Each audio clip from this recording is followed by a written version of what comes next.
The Dorkening and all affiliated shows are not intended for anyone under the age of 18. The following may contain discussions or scenes that have adult situations, graphic violence, nudity, strong sexual content, and graphic language. This show is intended for mature audiences only. Viewer discretion is advised. Everyone thinks because you're a zombie, you don't know good coffee.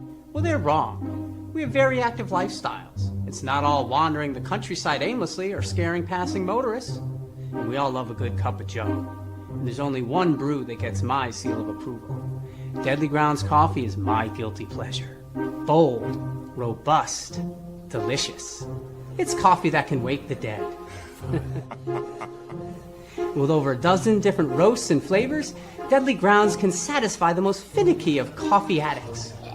The aroma is so intoxicating. It brings all of my neighbors out of the woodwork. Deadly Grounds coffee. Coffee to die for and zombie approved. It's good to get a little deadly.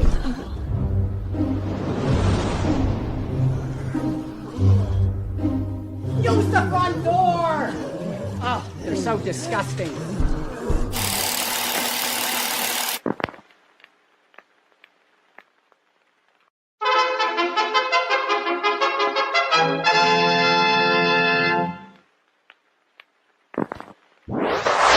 Persons under 18 will not be admitted.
What's happening, everybody? Welcome to another kick-ass episode of Still Toking with.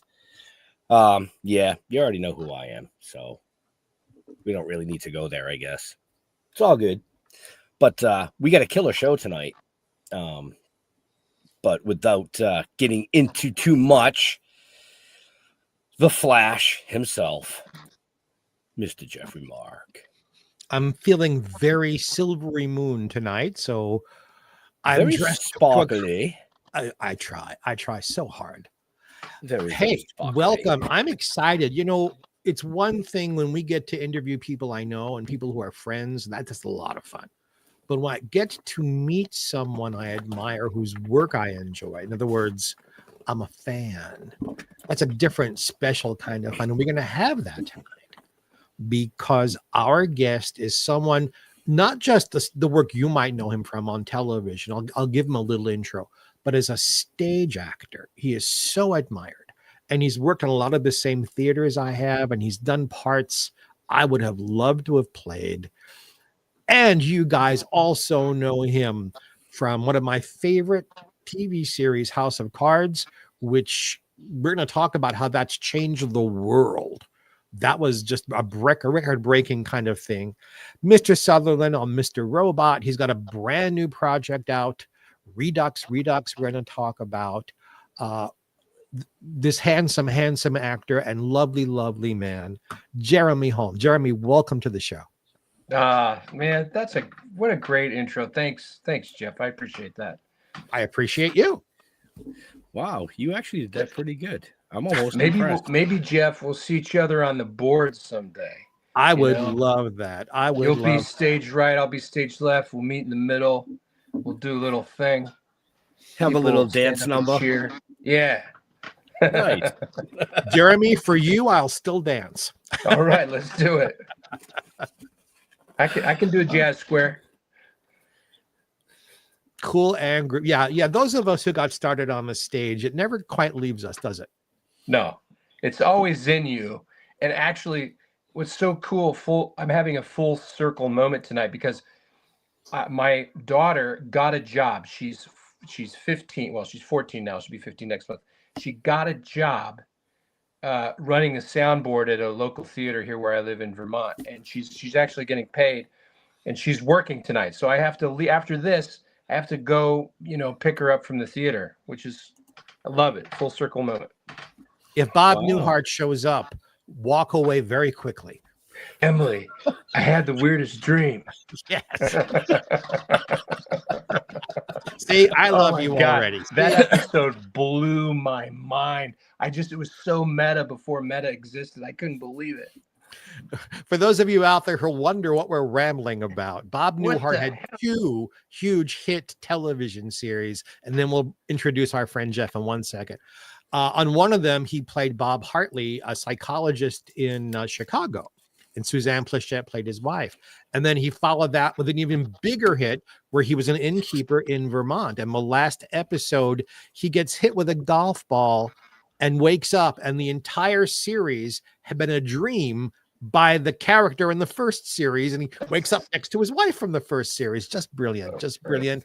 And Jeff Holman has joined us. Gosh, we miss you even for 5 minutes. Joe, that was a fuck show. Oh, you hear me all right? Now I can. You cut out for 1 second. Well, yeah, I don't know what the hell's going on. The computer didn't update, right? I set it up at 6:30. Everything's fine. I come up at 10:07. Oh, you got to restart your computer. Then it took me 5 minutes to get the goddamn headset to work again because it fucked everything up. It's that other podcast messing with you. It's something messing with me. I don't even know which microphone it's using at this point. It's Bob Newhart's fault. Oh, we'll blame Bob. Okay. Yeah, why not? We might as well blame somebody. Got to blame somebody, right? But yeah, as long as you can hear me all right, because it's not using the freaking regular microphone that's supposed to be. So we can hear you fine, and Bob was a friend, and he'll take the blame. Okay, we'll blame Bob. How you doing, Jeremy? Man, I'm good. I'm really good. Psyched to see you. Nice. You guys look good. Yeah, last time we saw you was Vermont. Yeah. Yeah, last spring in Vermont. That's right.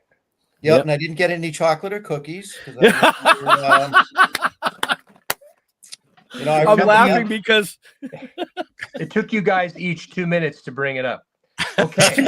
I brought it up backstage. dailychocolatevt.com. Okay. Got the plug in. There we go. Yeah. Plug it again. What was it? dailychocolatevt.com. Now that's Dawn's store.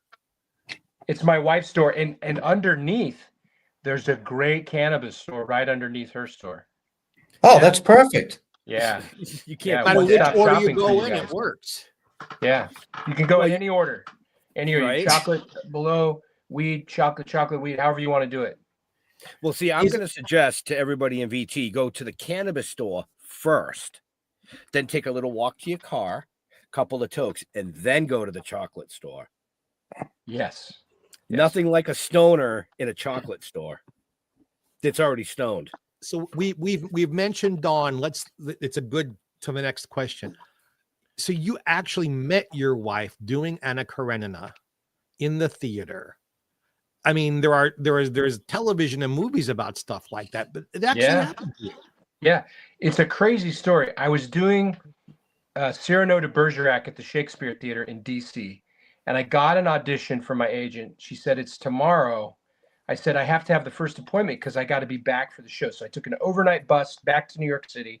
I auditioned, and on the bus ride back, because I had a show that night, it was a Tuesday, I had a show Tuesday night, my agent called and said, hey, you got the gig. So, that was Anna Karenina. So I finished Cyrano. I'm going down to do Anna Karenina, and the company manager of the Clarence Brown Theatre picked me up, and she said, "Oh, Jeremy, it's so nice to meet you. You're going to be great in the show. We're so glad to have you. You're going to love your stage manager." And so I got to the rehearsal the first day, and the pencils were perfectly sharp, and all the scripts were perfectly aligned. And there's this beautiful woman sitting on a yoga ball at the end of the table. I'm like, oh my God, she's beautiful. And I came in for the Friday of rehearsal that week, and she said, "Mr. Holm, I just want to let you know rehearsal is canceled tomorrow because it's game day in Knoxville." And I said, "What are you talking about? We got like 10 days left." She said, "You'll understand tomorrow." So I said, "Well, would you like to go to the game?" So we've been married now for 18 years. We've been together for 21 years, and we have 2 daughters, and we watch every Tennessee Volunteer game together. Cool and groovy, baby. Yeah. Very cool. I love theater stories. I got great. started in the theater, and it's still my first love. Yeah. And she was sitting on a medicine ball? A yoga ball. Yeah. Instead of a chair, Yoga she ball. was using a yoga ball. Right. Oh, okay. I don't know if you remember, but that was pretty popular at the time, 2004, alternate chairs, knee chairs, yoga balls. Yeah. So she was. Yep. she was I have being one hip, that's I down. guess. Yeah. I got one that's down in my cellar, deflated. Yeah. Not even going there with you. 17 punchlines, not one of them is appropriate. Nope, I none of them. skipped over them. None of them. Uh-huh. I'll dig us out. You worked at one of my favorite places ever to work in a live theater, the Arena Stage in Washington. Oh, but here's the killer, man. I did A View from the Bridge, and I played Biff in Death of a Salesman at Arena Stage, and met some amazing. Yeah, it was the Arthur Miller Festival, and I think he's the greatest American playwright. And I agree. And I'm sorry to my friend John Patrick Shanley. Yes, you're also a great American playwright, but Arthur Miller is maybe one of the greatest of all time in our country. And they were renovating Arena Stage, so we actually performed in Crystal City in across the way and across the Potomac. So we weren't actually at Arena Stage, but we had a great time. The show was great. Met Bill Delaney there, Delaney Williams, who's if you watch a lot of TV, you know who he is on Law and Order, and he always plays an asshole. So he's my other, like, I get to say, "Hey, asshole, how are you?" He's like, "Oh, I'm good, asshole." We're both we're both always playing the bad guys, and we get to commiserate about that. No, I agree with you about Arthur Miller, and Biff is one of my favorite parts in theater history. I was never the leading, I'm 5'7" and I'm just not that type, but I would have loved to have played Biff. What a great part.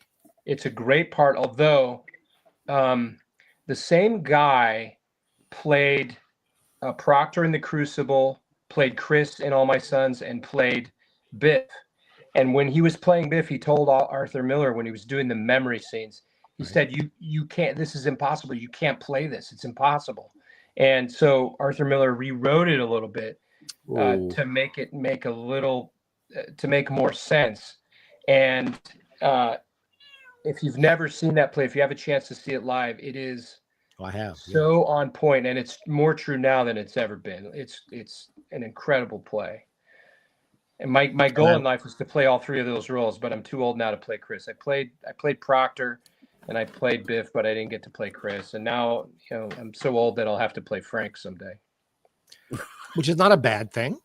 Not a bad thing.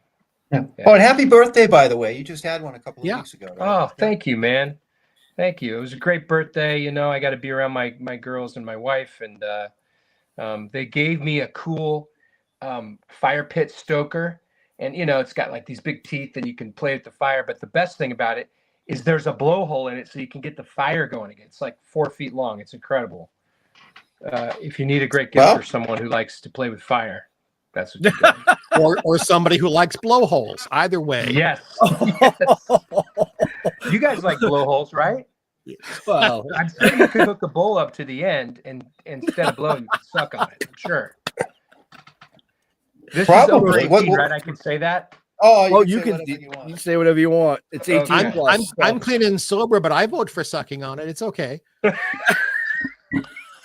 I wasn't going to say anything, but I thought you might. I was waiting for it to go there. I felt I was both of waiting your for it. I felt both of your energies. All right, I'll go for it. It's no problem. So, Yes, well, yes. you brought up the gift. You brought up the gift of the fire stoker, and I know we want to get into a lot of stuff tonight, especially like things that you're involved with in the entertainment side of industry. But tell us about the hat you're wearing right now.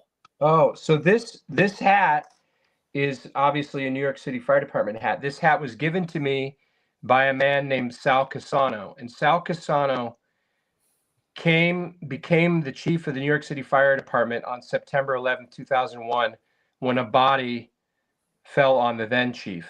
At that instant, Sal Casano became the chief, and I interviewed him for the 20th anniversary of the September 11th tragedy in an effort to raise money for the National Fallen Firefighters Foundation. And he told me, we were down there at Ground Zero sitting on a second story roof overlooking the new memorial. It was new when we did this. And he told me, he said, Jeremy, you know, every man who walked into that building that day, a firefighter, knew that it was likely they weren't walking out, and yet they went up to see how many people they could save. I literally cannot get my mind around that act of heroism and the way that those men behaved, the sacrifices their family made. And so I'm wearing this hat because I'm going to do the memorial this year in New York City on Saturday night. And I'm speaking at the memorial, and they lost 157 firefighters this year, many of them due to the cancers from 9/11. So their families are still suffering, and this memorial is a way for all those families to be with the other families and to get some sense of feeling that they're not alone, some sense of comfort, and an homage to the gift that their loved ones gave to the people they saved, to the city that they kept together that day, and to the memory of their loved ones. So it's an amazing, the National Fallen Firefighters Foundation is an amazing organization. And I told them, I said, I'll do anything you want, anytime you want, anywhere you want. And so I've been working with them for the last, 6 years or so. Bravo. Well, God bless you, my Nice. nice. Bravo. That's wonderful. Wow, thank you. Yeah. I wanted to bring that up right at the beginning, of the show versus later in the show, because sometimes people watch the show and then they tune out and they tune back in. And that's a very important part of you. Thank you. Yeah, sometimes they got to go Yeah. fill the bowl up again, Well, or, yeah, step out of the office, take another hit, whatever.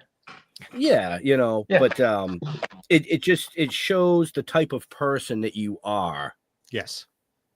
Thank you. outside of the entertainment industry. So, and Well, I bravo- lived in the bravo. city that day, and I lived up on 54th Street, which is where the morgue was down there by the pier up on 50th Street. And so, we would see the families going there to, bring hairbrushes with hair so they could do DNA kits and stuff. And anybody who lived in the city that day has an understanding of what that was like, but we can't come close to knowing what it's like to be one of those families. Right. And, it's nice to say thank you to a firefighter, but it's a little better if you can do something to help those families. So that's why I do it. Right. Oh, kudos. Is there a website or a place if somebody wanted to donate to something like that? Why don't you give that a plug? I mean, and the reason I say that is both Jeff and I, our dads were firefighters, local here. Yeah, we did talk about that. I remember. Yeah. Right. Yeah. Right. And I think that's what brought it up, because you had the FDNY hat Yeah. on. So when we saw you. yeah, they can go to firehero.org, which is the National Fallen Firefighters Foundation. It always gets the best grades from GuideStar and all those .org assessors. They're a very lean team. They're totally transparent. They tell you where every penny goes. They don't have a big board that makes money. It's all volunteer as far as the board goes, and it's a great group of people. They're all from the fire service, And, you know, whenever they're raising money, they're raising it from firefighters. And I'm like, guys, we got to get other people to give you guys money. So thank you for the chance to plug it. I appreciate it. You know, and just for our folks watching or listening, just check the show notes up above or down below, depending on where you're watching or listening to us, because that link is in the show notes. Oh, thank you, man. So, but Well done, Benjamin. Well done. okay, my job is done for the evening. It's all you guys. Take it away. Das Vidania. I'm going back into my padded room. Ochinata show. Well, so are you We are still doing speaking any Russian theater? because Jeremy studied Russian. That's true. Yes. Yep. Yes. How far did you get into that? I did 2 years in high school and a year at the University of Colorado, at Colorado State University, but I couldn't keep up. I couldn't maintain it with the theater and stuff. So I stopped. Man, you did your research, dude. Oh yeah. Well, why don't you tell everybody why you wanted to study Russian? Oh, well, I asked a counselor when I was in actually junior high. My counselor was a guy named Stan Lackey. That name might sound familiar to you guys because I went to West Jefferson Junior High School with Trey Parker. He was a year below me. And Stan Lackey was our counselor, and he was the guy that always said, okay. He was from Texas, and that's who they molded that South Park character on, Stan Lackey. And I asked Stan Lackey, I said, well, you know, I really want to go into the FBI or the CIA. And he said, well, Jeremy, okay, take a lot of science and take a lot of Russian. Take Russian and a lot of science, okay? And so that's what I did. And but then my life took a different turn. I wanted to be in the FBI or the CIA. And I know it just because I have a Russian background. Really? Would you order one of those brides? No, my entire family is Russian. Yeah, it was a mail order bride. Right? Very good, sir. I'm doing this show almost a year. That's the best joke you ever made. I mean, it was a 2-inch putt. Let's be honest. Oh God! No. Not doing that. Not doing that. Gluply Chilovic. Bring us back on track. Bring us back on track. Spasiba. Are you still doing stage shows, or no? You done with that? When my kid, I've got daughters, and they're I don't want to be away from them because they're in middle school and high school, or junior high and high school, and I don't want to be away from them. When you do theater, you're away for 6-8 weeks at a time. When you're doing film and TV, you know, I can be gone once for a month, or I can be gone for a week, but being gone perpetually for, 2 months at a time, I don't want to miss out on that. But once they're raised, I'll probably do some more theater. Okay, I was good. going to say, you said your daughter's working, the soundboard at the local theater. Maybe she can nudge, and get daddy a part at the theater. I mean, they've asked me, and I'm like, well, they can't afford him. Oh, well, he can play a tree. I mean, I'm sure there are reviews that say my acting is wooden, so maybe. I think you misread that, but Yeah, I'm not going to touch the wooden comment. yeah.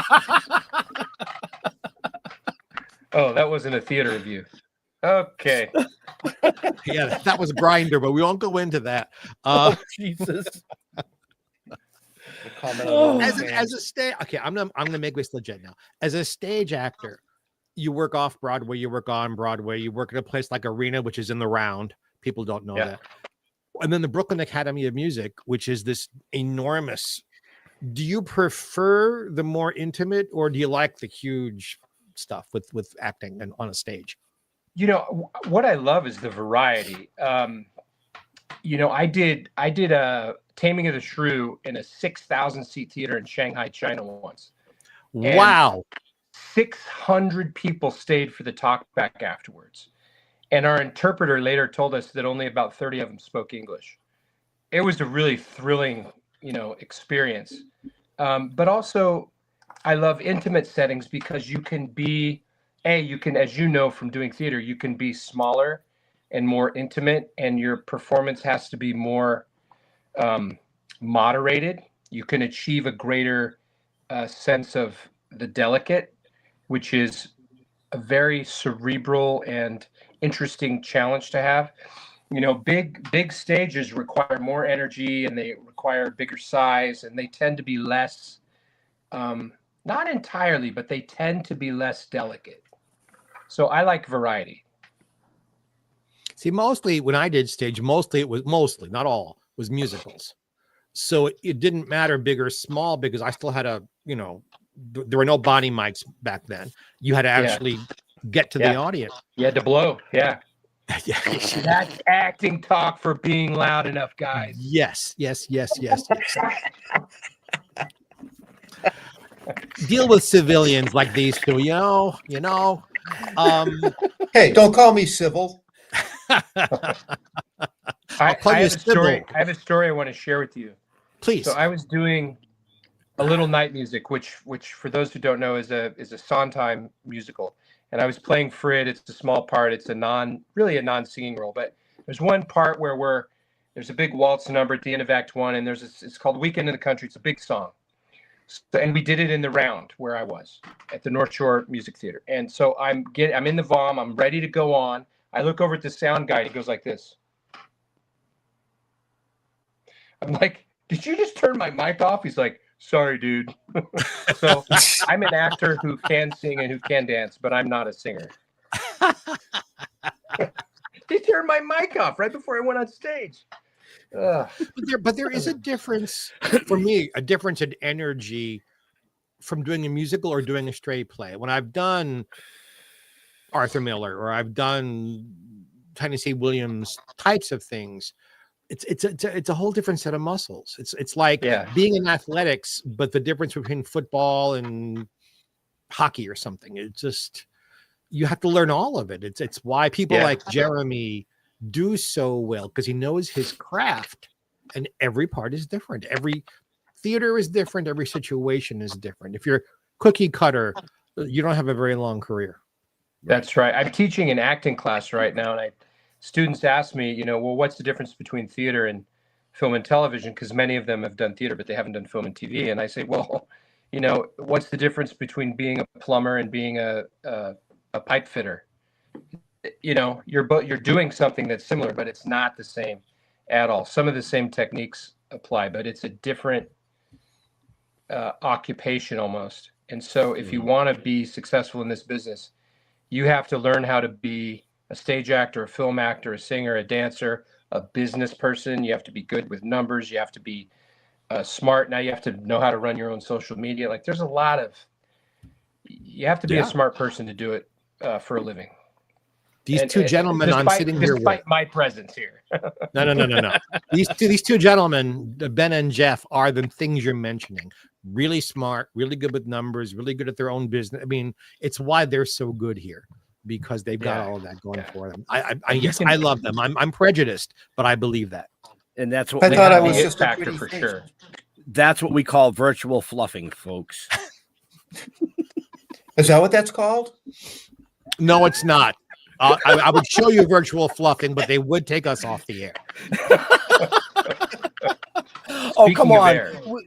Yeah, right. I mean, some of the guests we've had on here, they're not going to take us off the air. We've had literally, like you said, FBI, CIA agents. We've had spooks. Yeah, and I've got a vibrator in this drawer right here, so don't push me. All right, we're getting off topic, I think. Okay, then. Oh, there's a topic? All right, off camera, off of mic, I mentioned one of the big hit television series Jeremy has been a big part of, one of my favorites, and I asked permission to bring it up. And we're not going to discuss controversy, and we're not looking for gossip, but you are a big part of, I think, one of the most brilliant television series anywhere, House of Cards. And you mentioned that it changed the world. would you repeat what you said earlier? Because I agree with you 100%. Well, remember, we used to get Netflix in the mail, and even then it was very like, oh yeah, Netflix, you can, you're not going to pay the fees that Blockbuster, you just keep it, and they'll charge you another rental fee, but they won't slap you with the late fees, and you can keep it as long as you want, and you can order, 5 or 6 DVDs, and then when you're done, you just put it in the envelope, and it's amazing. You don't have to go to the video store. Well, then Netflix decided to invest the money in streaming, and House of Cards was the first big show produced by Netflix that streamed, and it was really the first mega hit ever to stream. There were a few other things that streamed before it, but I remember Kevin Spacey going around and doing the talk show circuit and saying, give people what they want, when they want, how they want. And he wasn't talking about his sex life. He was talking about the streaming content. And, Netflix, Ted Saranda, they did a great job. Now everybody's doing it, and it's, of course, caused this disruption. But I think it's part of the reason your podcast is here. I mean, people got used to content on their device. They got used to being able to watch something when they wanted it. And you're never getting that genie back in the bottle. That's how it is forevermore. And isn't it the first show that really showed the underbelly of the White House? Like West Wing showed you the wonderful parts of all of that. Didn't this show you? And they're both true. I mean, each one in its own way, but I can't think of any other film or TV show that showed you the negative of all of this and the manipulation of it. And I think it changed the world in that way too. Well, you're right. And part of the reason is that they were able, because it was Netflix, they could show whatever they wanted, right? They didn't have to worry about censors. And they also, the episode could be 52 minutes or 56 minutes or 48 minutes, whatever they wanted it to be. And we could talk more about somebody who broke that rule even more from another show I did. But House of Cards did a lot of things really well. Julie Schubert, who cast it, got amazing guest stars and supporting actors from New York City to play all those parts. All of the extras, like when you look at one of those scenes, like a Situation Room scene, most of the people who are sitting around the table as generals were retired military people, and some of them were generals. I still converse with this guy who was he was an intelligence specialist, and he was a lieutenant, and then there's another guy I'm friends with, and he has a company called Full Bird Intelligence, and he does security, cybersecurity, and so a lot of the extras were from the military, and so you have that insight on set. Not only that, they were able to write a storyline. Bo Willimon, who's the showrunner, was able to write a storyline just the way he wanted. Netflix said, here's the money for your 10 episode. Here's $200 million. We want no authority over it. We just want it when it's done. And that, giving that creativity and that freedom to the artists who are making it, is the key to quality. And so those factors all came together. And on the last day of shooting, I did a scene with Robin Wright in the Oval Office, and the crew was there, and they become your family. You work with these people for 5 years. You know about their kids. You know about what food they like. You hang out with them. And so on the last day, I said, hey, it's been such an honor to be on this set with you all. And no matter what, this will always be the first great show that's streamed, and you have a hand in making it. And what a great ride it's been. And I still am very proud of that show, despite what happened with Kevin and the way the show ended. No, as I said to you off camera, I've never worked with Kevin. I know him socially. We've dined together. We're in Emmy magazine together. That's not important here. What was it like as an actor working with him? Kevin is always prepared. He's never, even with the great magnitude of work he had to get done, he was always prepared. take was great. He would, do his Jack Lemmon impression between takes and then right back into it. He would sit on set reading the New York Times, and when it was time to go, back into the scene, he was ready to go. And he did set the standard for the quality of acting, along with Michael Kelly and Robin and everyone else in the cast. And it was a very, very high standard. He's a great actor. Thank you. That's all I'm going to do about that. I love the show. I'm sorry it ended the way it did. And I loved you in it. I'm glad you were there. Thank you. I was too. It was a fun ride. It was a beautiful, and I became pretty good friends with Michael Kelly. What a great dude he is. And, my favorite story from that show is on the last day. I had a driver who I always requested because we became friends. I would always sit in the front. And his name was Frank. And, Frank is a union guy, great teamster. And on the last morning, I got up, I called the production team. I said, "Hey, can you make sure Frank picks me up at the hotel this morning?" And they're like, yeah, don't worry. He already took care of that yesterday. I'm like, oh, good. So he picked me up. We had a nice chat.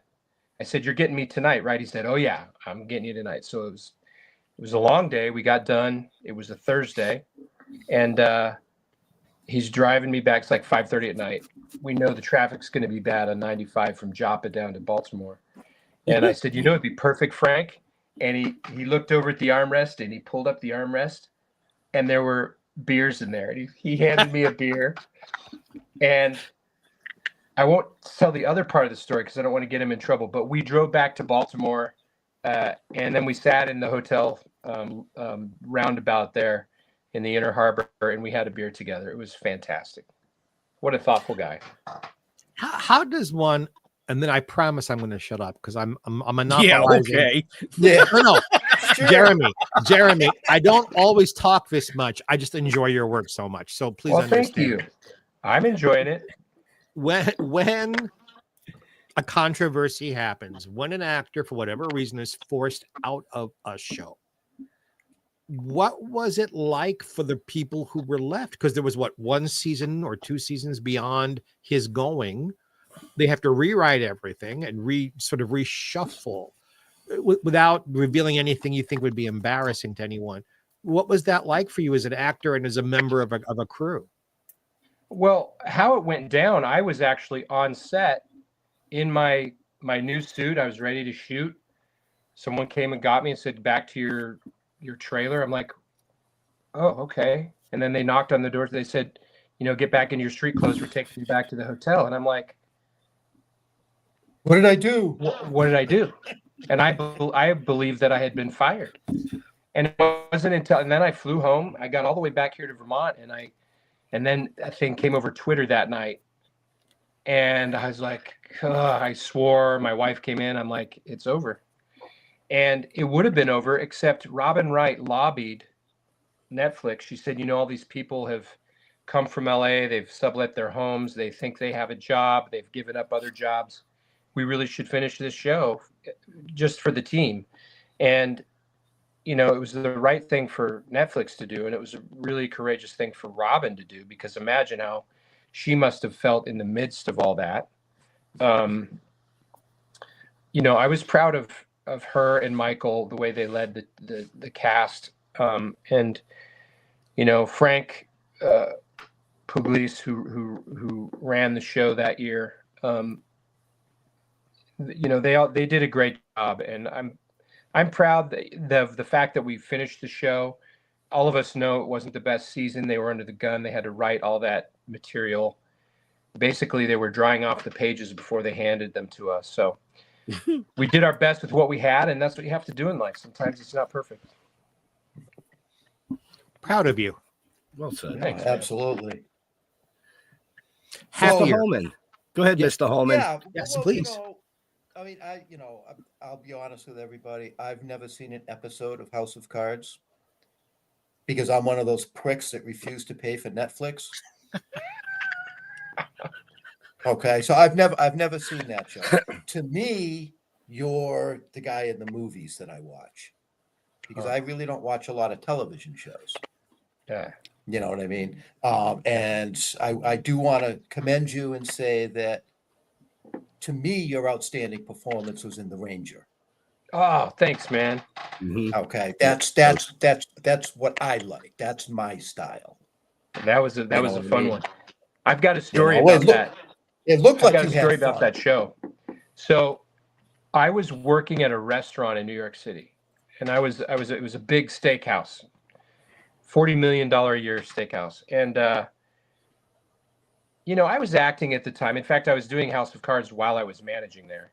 And a guy came up to me and he said, "Hey, I'm working on a script, and you know, you got mad at me the other night, and I think you should be in the script." And I was like, whatever. So a couple years later, this dude was no longer at the restaurant. He calls me up. He said, "Hey, I want to send you that script." I'm like, "What script?" So he sends me this script, and it's The Ranger. And I'm like, "This is great." So Yeah. I agree. They're like, they've got the money, they want to do it. So I agree. And the reason he did it was because I excoriated him for the way he cleaned the cappuccino machine one night. I mean, I was kidding, but like I was such a dick to him about not getting it clean enough, and what was he doing, and why did he, you know? And he's like, "You're going to be perfect in this role." So that's The Ranger was really born of a situation that happened in a bus station in a restaurant in New York City. And of course, Jenn Wexler, who's brilliant, and Jaco Farina, who's brilliant. Wow. Okay, well that gives me a different take on the whole movie itself, right there. Yeah. What? You The know what I Jeremy's a dick? Yeah, it was more natural than I really realized. Well, also, you know, I grew up in the mountains of Colorado, and Yep. my older brother, Todd, is a range ecologist and a landscape architect. And if we were driving on the road and he saw someone litter, man, it pissed him, it ticked him off. He would turn red, and he would get so mad, and he'd screech the car, and he'd get out and he'd pick up the trash. And so I was channeling my brother Todd as well while we were making the movie. Okay. No litter, Yeah, I mean, man. I as a kid, I grew up in the woods of Maine, so you know, I mean, I'm right there with you. You know, I get that. You know, We got one world. So- Let's take care of it. Right. exactly. So, and Silo was a great flick. I really enjoyed Silo. Oh, thank you. You know, The Herd, not my favorite, but it was still a very entertaining kind of, you know, it worked. That's not You what know, you said well, on the phone earlier. It worked. Listen, I want to thank you and the other 40 people that have seen that movie. That is so nice. I really appreciate it. You know, that's what I do. I look for those kind of offbeat films. And I actually watched those two movies before I even met you. Wow. That's crazy. You know what I mean? Well- Because I search for that kind of stuff. And I watched the trailer for The Ranger, and I'm like, yeah, that's right up my alley. That's the shit I like right there. Jenn Wexler, man, she is incredible. I can't wait to see what she does next. She's brilliant. You know, she co-wrote and directed that movie, and then she did Sacrifice Game a couple of years ago. Great Christmas movie. That's what you need to watch for Christmas. Watch Brooklyn 45 and then Sacrifice Game. You will be ready to celebrate the holidays. 45. Oh, nice. Okay. Yep. You know, well, it was the way that you handled the kids. I do it the same way, with the exception of the actual killing. Well, I don't know. I don't know about that. Yes. That they can prove yet. Right. Well, you know, hey. don't My tell them daughters where have I been am. asking me if they can watch The Ranger at their birthday party. I'm like, not yet. Yeah. You can watch it when you graduate from college. Yeah, there you go. You know, so Just yeah, like for all After that- you've given birth to your first child, then you can Yeah. watch it. Yeah, I want you to love me still. Yeah. So Yeah, Speaking we about can- what's, go ahead. we probably will both do the same thing. We're Speaking probably about segue. what- Yep. Go what's ahead. coming next, let's talk about Redux Redux. Oh, guys. I've seen this film now 4 times. I saw it at the premiere at South by Southwest twice. And then I saw it at Fantasia up in Montreal twice. And every time I've seen it, I find some new revelation in the plot. Now, keep in mind, I did the movie and I've read the script probably 50 times before I even set foot on the stage. These guys, the McManus brothers, who did 13 Cameras and Block Island Sound and American Vandals, they are brilliant. I don't know how big they're going to blow up, but watch for it because they're going to blow up. They're so talented. They're twins, right? So you'll do a take, and one twin will come, like before I knew them, one twin would come in and say, hey, this is when I did Block Island Sound for them. One scene, great scene. And they come and give me a note, a little faster. Okay, do the scene, go faster. Then the other twin would come in and say, yeah, maybe a little slower. So, they do the scene again. And these guys are brilliant. They write the movies together. They direct the movies together. And their sister is the star of Redux Redux, the story of a woman who travels through the multiverse, avenging the abduction and murder of her daughter. And she gets addicted to it. And the ride is just fantastic. Michaela she's one of the best American actors I've ever worked with. And she is beautiful and she's incredible on set, and she's just dynamic in the movie. So I hope you guys have a chance to see it. I'm hoping an announcement is made soon about its release. It's getting I think a 300 theatrical release. So hopefully you'll be able to see that soon. Nice. Wow. So I'm an extra in it. It's not a big part. Well, you've done a lot of stuff that you've been an extra in. A scene here, a scene there. Yeah. Do you enjoy doing that? I actually play the bad. I was kidding. I actually play the bad guy in Redux Redux, and I've never died so many times on set. It was a lot of fun. I'll do. If someone offers me a part and the script is interesting and I'm attracted to the material and the director, and I'm free, I'll probably take the part because I just want to always be learning and be doing the craft. Doing it for the love. Yeah. I mean, the money doesn't hurt. But... So, what's I don't even know if this is actually accurate, but was it Postmaster General? Is that a podcast? That was a COVID project, and it was a story about how the postal zip codes came to be, and it was a project that was produced by the guy who produced Silo and the guy who produced Herd got together to make this project, and I think we did it in like 2 days, and I didn't even know it was released. Here's a trivia question for you, Jeremy. When the zip codes were released in this country, they hired a very big star to sing a radio commercial for the zip codes. Any idea who it was? It was a woman. It was. I'll make it easier for you. A woman I've written a book about. Oh, really? I don't know. I'm not going to remember. Ethel Merman. Ethel Merman, that's right. And if you ever want to hear it, I have a copy of the commercial. Do you really? I do. Oh, that's so cool. You must have a huge room of treasures somewhere. Guys, take it easy. You could have just stopped at huge. You had to add the rest of the sentence to that. Like, you can't even get in the door before they're like dogs slobbering. Ready to just... The honest truth is, Mr. Mark, I don't know how you stay on the mark with these guys. I have been doing this professionally since I'm 15, and most of what it's in here, and everything else is digitized. Otherwise, I would have no room for it. Gotcha. But you're right. At one point, I lived in places where it was just stuff, and I don't do that anymore. Yeah. But isn't it fun to know all this stuff? It's what actors do backstage. It's what actors do on a set. you Yeah. talk about this trivia from your careers and people you admire.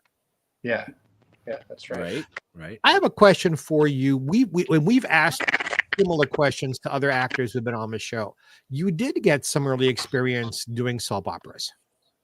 Yeah. Yeah, Yeah. I wasn't gonna bring that up. I was, but I let him go to it. I believe soap opera work is very legitimate and is wonderful training for actors. How do you feel about it? I got home today and there was a soap on. And I'm like, you know what? I'm going to watch 3 minutes of this. And by a minute in, the PSTD came back and I turned it off. Yeah, I did a little bit of soap work, All My Kids and Guiding Light. And, I played a cop in a flashback, and the lead actress, I was taking her baby away, and the lead actress, when it came ready to roll, she actually punched me in the mouth. I'm like, what are you doing? As the world turns, baby. I played a character called Sharky on As the World Turns, I think it was. And it's an early day. It's fast. You're doing 20 pages a day. It's crazy. It's crazy fast. And it's a great training ground. It's a great place to learn efficiency, and you can learn the technical stuff about acting for a camera. I didn't love it, though. I'll be honest. I didn't love it. It was exciting to be on a soap, but for about 15 minutes. And then I'm like, okay, next. Were you working off of a teleprompter, or did you actually memorize lines? Oh, no, I'm a theater guy. You won't see me use, I do speeches a lot, and I always learn them just in case the teleprompter goes. I try to learn it. So, just real quick, I noticed the time is 8:00. No way. That went fast. That was went like 5 minutes. Like, you were fucking late, so Well, hey, blame Microsoft. So, and the reason I say that is because I know you have to be somewhere to pick your daughter up relatively in the near future. So we have about 8 minutes left of the actual show. So what I want to do is spin this real quick, because I don't want you to be late picking up your daughter. But Mr. Holman, any last questions for this guest? Well, it's funny. I was sitting here, and it might have been in my head. It was. It might have been at your house, but I heard a cat. Yeah. Was that your cat? Yeah. It was your cat. Yeah. Well, the cat's like, hey, you always bring your granddaughter down like right at the end of the show or something, and she's on the screen. I want a little bit of attention. He actually tried to jump up in my lap. That's why you saw me go like that. So that was your cat. Okay. Yeah. So Jeremy, brick. what's your favorite animal or critter? My answer is going to be kind of weird, I think. Cool. It's a chicken. Because... Right now, it's a chicken. Well, we have chicken. chickens. I mean, I keep bees, so I should say bees. They're not really an animal. Okay. But chickens are incredible. They're really smart. They recognize faces. They know up to 100 different voices. You can recognize their different sounds they make if they're hungry or if they're in danger, or if they're just glad to see you. If you ever sit with a chicken in your lap and just pet it, it's very calming. I never had chickens before I moved to Vermont, but my girl Ellis and Sagan, they wanted chickens, so we got chickens, and they're great animals. A chicken in my lap. Right now, my answer, and I know it's a ridiculous answer. I love chicken. Even I prefer petting pussies. Come on. Right. Well, okay. Well, chickens also, they will eat anything, right? I mean, it takes a while, but you can get rid of a body with a chicken or a bunch of chickens. You have to chop it up really small for them to do that. They're not gonna. Oh, you have to. It's better if you chop it up really small. Then they'll. You're thinking about pigs. You're thinking about. Well, I know pigs will do it, but pigs, you don't have to chop it up. You can just put it out there. They'll eat it. You just chickens, put it out you need there. to chop Okay. it. Yeah. Yeah. Not that I cut that. I'm just saying. Yeah. If Well, you they're did also that. cannibals too, because I know a buddy of mine when he roasts chickens and stuff, he throws the carcass out there and the chickens devour it up, Yeah, they which is they eat, you know. every chicken will And eat about 300 ticks a day. So if you're in an area that have ticks and you let your chickens out in your yard, ticks Yep. be gone. Yep. All right, Oh. you brought it up. Tell us about your bees. Oh, bees are incredible. I love bees. I did this TV show, ABC show called What Would You Do? And the producer that hired me, we did like 50 episodes together, and he quit the business. Yep. I'm like, what are you doing? He's like, I'm going to keep bees. I'm like, you're going to what? So now this guy, he's still doing it. I don't know, 15 years later. He has 100 hives in and around New Jersey and Manhattan. He keeps at hospitals and restaurants and private homes and libraries and parks. And so when I moved to Vermont, with my girls and my wife, we keep bees. And bees, there's one queen, she lives 3 years. All the other bees live about 32 days. They make honey. They live in the cold environment. They live in the heat. They don't bother you. They're not going to sting you unless you mess with them. They go out, they pollinate things, they make you honey. They're incredible animals. I agree. So now that you brought up bees, have you ever seen the cartoon Bees, the actual movie that they made? The bee movie, yeah. You Yeah. look, you have a striking resemblance to the lead jockey. The jockey. Well, they have jockeys and they have regular bees, and one of the regular bees goes out with the jockeys one day, but he has that striking resemblance in the face. It's me and Patrick Warburton and one other dude. No, You're right. People say it all the time. Then I get Joaquin Phoenix. I'm like, yeah, that guy's a good looking dude. There's one other dude, but the main one is Patrick Warburton. Yeah. I see Right. it. As soon as you said So- it, I saw it. So, Mr. Jeffrey Mark, any last questions? I don't have a question because he needs to pick up his daughter. Just I'm fine. I'm fine at time. in our private chat, Jeremy, I left you my phone number. You come to the West Coast, dinner is on me. All right. Thank you very much, guys. He's handing out dinners, right? Did you hit the lottery? Well, be careful of dinner on me, okay? Yeah. Hey, guys, when you come to Vermont, I'll bring chocolate and honey, which I could also ship. I'd love some honey. I'd love some honey. Well, I'd much right. rather have you come to the event and just hang out. All right. Well, We'll see what happens. If I'm around, I'll do it. I'll do it. Yeah. It was actually very nice meeting you there, meeting your wife. I believe we met both daughters. Yeah, you did. And you were Yes. so friendly. Yep. Thank you. You guys were actually, for me, you guys were the highlight of that experience. So thank you. Aw, Well, Yeah, thank you. that No, was thank cool. you. I believe That's it. cool. I believe it. I love these guys. I mean, just for our viewers and our listeners, it's the Vermont Sci-Fi, Fantasy, and now Horror Expo in Essex Junction, Vermont. Jeff Folb is an amazing promoter, and he did the first year horror thing last year, which was this past spring, which is where we met you. So I can only see the horror side of this event Growing. Yeah. It's gonna growing exponentially over the years. One can hope. Yeah. Yeah, that's cool. Yeah. That's cool. I actually lied. I do have a question. I figured that's why We I talked said about maybe. Redux, but Jeremy, like, what's next? What's down the line that you maybe haven't finished yet, or I've scared him away? No, There he is. Sound was weird. I thought it was me on the sound. Yeah, your mic. Is it my mic? Yeah. Yeah, his signal's Okay. a little choppy, that's all.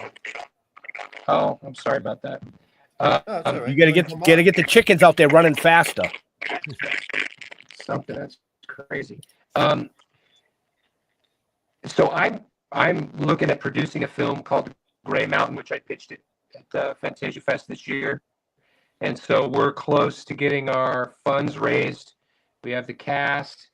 It's a sci-fi horror thriller about about a man who's been estranged from his family and his search for the truth, because the truth is out there and disclosure's coming.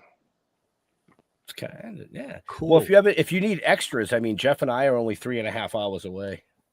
Just saying. Or if you ever have a part for an aging redhead, let me know. Okay. There's a big demand. There's a run on those right now. There's lots of redhead work coming. Yeah. But I did hear there was work out there for a lot of older men because they're very hard to cast. You know, but where are you talking about? I don't know. Somewhere out there, they said. Oh, well, we're making this in Nevada, so you know. Oh, So that's geez. closer to me. Yeah, that's a lot closer to him. That's a Let me flight know away. when you make one. I'll come to Vermont. Well, we don't have a tax credit here, so it's not likely we'll be making. But I will come to Nevada. Absolutely. Right. All right. But I heard, was it Pennsylvania? Or was it New York State that had a decent tax credit starting? New York, Illinois has a great one. Yeah. Georgia has a great one. Louisiana has a really good one. California's is pretty good. The best one is Illinois, though. Nice. Yeah. Doesn't Massachusetts have one too? Didn't they start? They one? do, yes. Yep. Yeah. It's probably the highest in the country, just like every fucking thing else here. Just No, saying. the highest one is Illinois. Yeah. Yeah. Jay Pritzker is very friendly to the arts. Yeah. Well, okay, then let me rephrase it. It's probably the lowest one, taking In the most money. Massachusetts, yeah. It's the lowest You of know, the there's highest. a spin-off of Blue Bloods being made in Boston and Toronto called Boston Blue. So, you know, you might see that on the streets of Boston here this coming year. And they're filming a bunch of stuff here. They're doing that freaking spin-off of The Walking Dead right now in Worcester. Dale Dixon or whatever, yeah. Robert Downey Jr. and his wife's company, Susan Downey, their company is based in Boston. Their film production company. Right. So they make a lot of Yeah. stuff. Actually, they were just in Hanson. They were doing some filming at the the Kiwana Club or whatever the hell it is, where all the cabins are. Yep. Yeah. So, Well, guys, I'm going to jet. It's Thank such you a very pleasure much, Jeremy. to hang with you guys, and I wish you good health and lots of exciting adventures this winter. And we'll see you down the road somewhere. all right, man. Look forward You to it. take care and enjoy. Hopefully, we'll see you in the spring, and if not, we'll just have to make it a trip. I mean, it's just easy enough. Well, if we're All in right. Vermont, I'll go to the chocolate place. Do it. And Mr. Mark, it's nice to meet you. Thank you for indulging in a little theater stories. A lot of people don't talk about that stuff, so it was fun to dive into that. Thank you. My pleasure, Jeremy. Seriously. Yeah, cool. All right, have a good one, guys. All right, you take too. care. Take Thank care. you. Bye. So,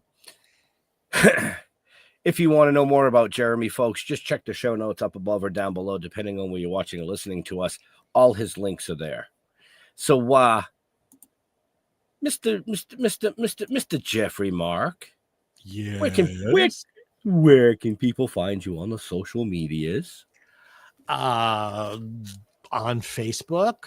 My name is spelled right beneath me there. Look for me there. The same name, Jeffrey Mark Showbiz, all one name on Instagram. I'm on LinkedIn. Or you can find me working someplace else on many of these same channels and platforms. We have two sister shows. GPE presents Jeffrey Mark plays Ella Fitzgerald. Every week we play Ella's music on a theme. Ben produces the show. Jeff sprinkles his love all over it. So it's all three of us. And you can hear that every week. And we're doing a 5-episode special. GPE presents Jeffrey Mark plays Merman. So we're doing Ethel Merman's recordings. And as always, I give you all kinds of trivia and backstage stories and insights and all that jazz. And we're getting such a good feedback from Merman. We may do Jeffrey Mark plays Martin, Mary Martin. So lots of stuff coming your way. And of course, we're always interviewing the most interesting people in the world on our show here. So there. Mr. Omnivolate. Don't go down that road or path, as the case may be. See, path, yeah. Bust your ass a little bit. I was like, what the fuck? I know you. That's what you sent me. What the fuck? I know. I screenshotted the thing. It's all fucking doing its little fucking twirly gig thing, fucking updating this, updating that. It's like, what the fuck? Anyway, you know, it's Jeremy was awesome. I love Jeremy. If you get a chance, watch his shit. Because he's just so talented and he plays a really good psycho, you know. Yeah, that's what I like. He plays a really, really good psycho. So, but as far as us, just go to stilltoken.com, Token with the Dead on Facebook.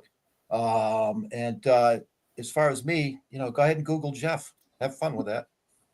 Right. And now that I can see your t-shirt in close up, I like that. New England That Stoner. was- Yep.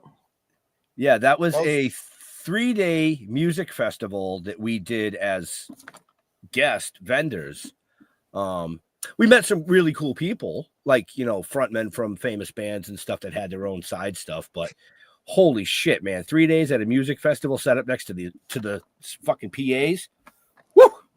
Yeah, 40 bands in 3 days. It was 40 bands in 3 days.